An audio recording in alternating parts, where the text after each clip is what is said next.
wanted to do my next update on what was happening this time last year. So today is September 14th. So we hit the 11-month mark that my mom died on Friday last week. So I was going to do a video, but we had a really hard day on the 10th. I do want to talk about CJD, but I also want to talk about kind of what's going on in my life right now. And there's a lot going on, so stay tuned to my channel. So my dad had major surgery on the 21st of last month, and his recovery has been going fantastic. But on the 10th, so last Thursday, we found out that he has pancreatic cancer. And so that was, I kind of expected it, but as well, it's a bit of a shocker. And him getting that diagnosis on the 10th, knowing that my mom got her diagnosis on September 11th last year, was just overwhelming. It hit me in the gut really, really hard. So we have an appointment tomorrow with my dad's team at the hospital. So I'll keep you up to date on kind of what's happening there, without sharing his personal information, obviously, but kind of dealing with both of, the anniversaries going on and then dealing with this. It's been really, really difficult. So I just feel like I'm kind of getting back on my feet again. There's lots else going on too. So again, I'm going to try to vlog more regularly and share it with you, hopefully just to make a difference.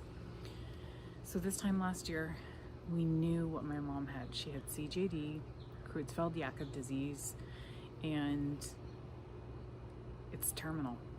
It's a terminal disease. It's a prion disease in your brain where proteins fold. I had never heard of this disease. So at this point, we knew that my mom was very, very ill. And typically, when you get the diagnosis, there's about 6 months left, or from when symptoms first show. So looking back on things, my mom actually had a fall when we were in a restaurant a year prior to when she died. And could that have been the start of it? Maybe. I mean, maybe she just tripped, but it could have also been the start of that. But really, the symptoms we started to see, so we lost my aunt, my mom's sister, also last year in March. And the day that my aunt was, the day before she died, we were in the hospital and my mom said, "I just feel so dizzy, I need to sit down." And of course, her sister's dying, so, I think that, okay, like it's grief, it's upset, they were best friends. There's a lot of mosquitoes up here tonight, so excuse me as I hit them all the way. So of course, it would make sense for my mom to not feel right, when her sister's dying. My mom did the eulogy at my aunt's funeral. She got really upset about the flowers that showed up. She had ordered a bunch of different flowers and she didn't like the coloring, and she got really, really upset. And but at the same time, I kind of thought, well, it's just the way her stress is coming out. The next thing we noticed was her writing. It was a lot more jagged, and her memory was being affected. She was having an inability to find words. She knew what she wanted to say. She understood what was going on, but she wasn't able to say what she wanted to say.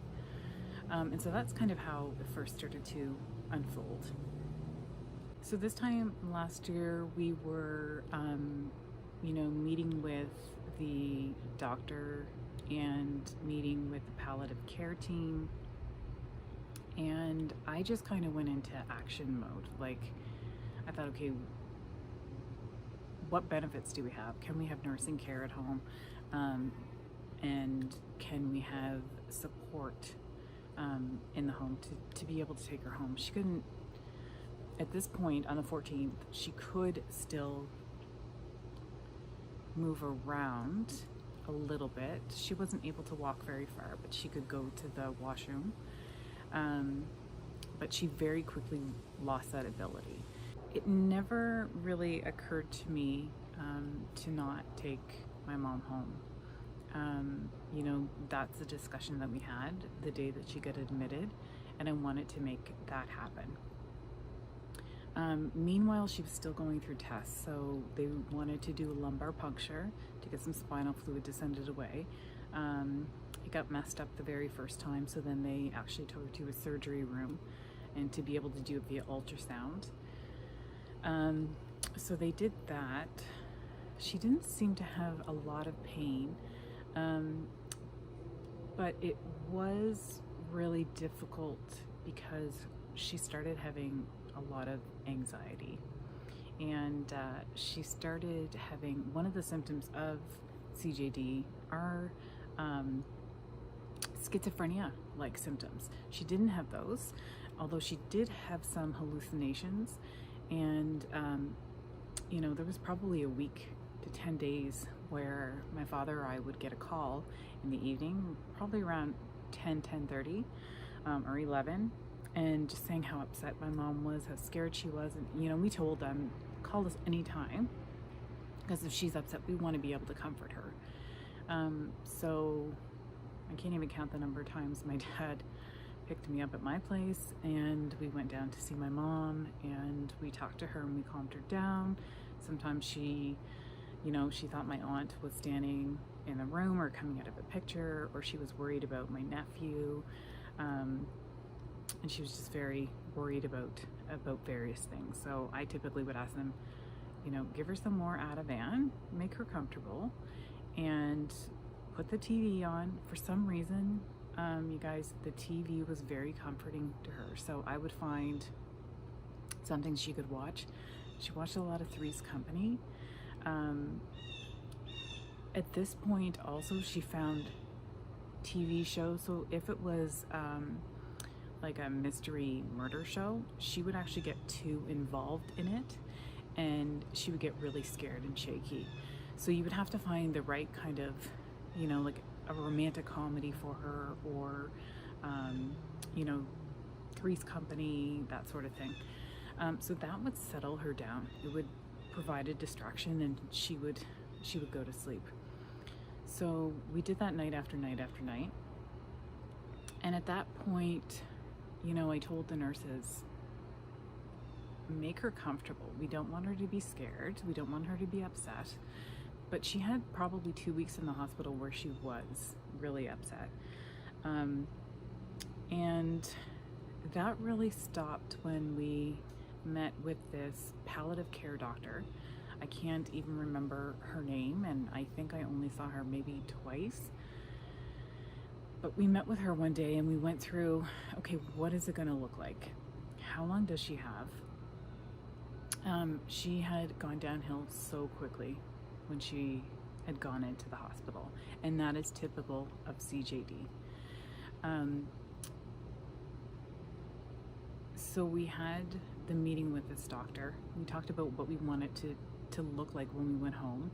The doctor was all about approving us for, you know, whatever hours of care we needed, whereas there was some pushback on that, and they told us we could have so many hours. It was really bullshit. I think that, you know, our province can do better, but that's a whole other story I can go into. It's such bullshit. So this doctor, you know, she's very honest with us and was very real and authentic, and I just really appreciated it. I just want someone to be honest and upfront with me about what is going on, what could go on, what's the best case scenario, what's the worst case scenario, and how can we best keep my mom comfortable with the best quality of life for however long she was going to be with us. And at this point, when we were told the diagnosis, we were thinking 6 months. Well, I couldn't have taken my mom home for 6 months at this point. Like, I couldn't. One, our benefits didn't stretch that far to be able to have nursing care at home. And two, like, we all would have died, honestly, because it was exhausting when we did get her home. So the doctor at this point, she said she wanted to check in with my mom, and my mom, up until then, had been having, she was just very anxious, very upset. She was crying a lot, and she knew something was wrong. We never told her that she had CJD. I don't know that she would have understood fully, and I think she would have panicked. But she did know something was very, very wrong, and we didn't hide that from her. We didn't say, "Oh, you're dying, Mom." We didn't say you have terminal brain disease and your brain is turning into friggin' sponge. Like, we didn't say that. We just said, we're gonna keep you comfortable. So this fabulous doctor went in to speak with her, and just said, "You know what, Cheryl? Like, you're really sick, but there's medications to keep you comfortable and to, so that you're not gonna have pain. You're not gonna any symptoms or things that you're feeling. We're gonna take care of." And she was just the kindest doctor. She gave me such comfort. And so she went in and talked to my mom, and after that she only had one anxiety attack that I can really pinpoint. So I was so grateful for that. So then the plan really had to become, how do we take her home? Because at that point we realized it was going to be really, really taxing. And I'd really encourage anyone to check out their insurance benefits, because we had coverage for so many hours upon a terminal diagnosis for LPN or RN care, which was amazing. So we went with a company for LPN RN care. Our insurance company was amazing in providing access for that. And so we planned to have them when my mom did come home. However, we were also working with the hospital and the province on how much other in-home caregiving we could have from continuing care assistance. And at that point, we were looking at probably like 18 hours a day, because she needed significant help. And of course we had to work out the medication and, was she going to be able to still swallow? That's another symptom of CJD, is folks can lose the ability to swallow.